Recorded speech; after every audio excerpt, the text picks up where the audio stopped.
Құрметті менің YouTube көрермендерім, менің каналыма тіркелмеген болсаңыздар, міндетті түрде тіркеліп қойыңыздар. Экомама сіздермен керемет пияздың қабығының пайдасымен бөлісетін боламын.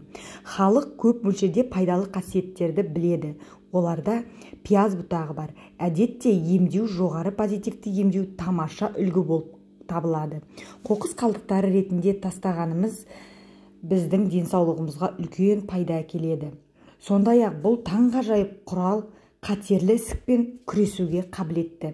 Пияз қабығындағы заттар баяулайды. Тіпті рак клеткаларының дамуын толығымен тоқтатады. Оның көмегі арқасында денеден натрий мен хлордың тұздардың сәтті алып тастауға болады. Сіз қазіргі заманғы тұрғынның ағзасындағы осындай қосылыстардың жай ғана шоғырланғанына күмәнданбайсыз. Кемелерде пияз қабықтары инсультті болдырмауға және тұтастай алғанда қан айналым жүйесінің күйін жақсартуға көмектесетін өте пайдалы құрал болып табылады. Пияздың қабығы қан айналымды реттейді.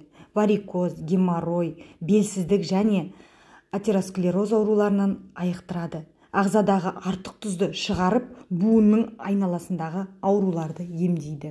Оқырмандар, көрермендер, егер де сіздің қан қысымы жоғарылаған кезде, міндетті түрде осыны жасап көріңіздер. Менің әжемнің қан қысымы жоғарылағанда үнемі осы рецептті жасап, өз қолымен ол кісі жасап ішетін. Сіздерге де бір пайдасы тиіп қалар. Қан қысымы жоғарылаған кезде пияз қабығынан шай демдеп ішіңіздер. Бір стақан қайнаған суға бір ас қасық ұнтақталған қабықты саласыз. 15-20 минуттан соң сүзіп алып, шай ретінде ішесіз.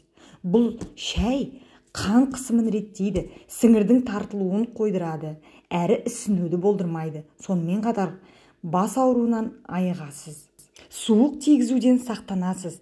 Тәбетіңіз артып, қан тамырларды тазалайды.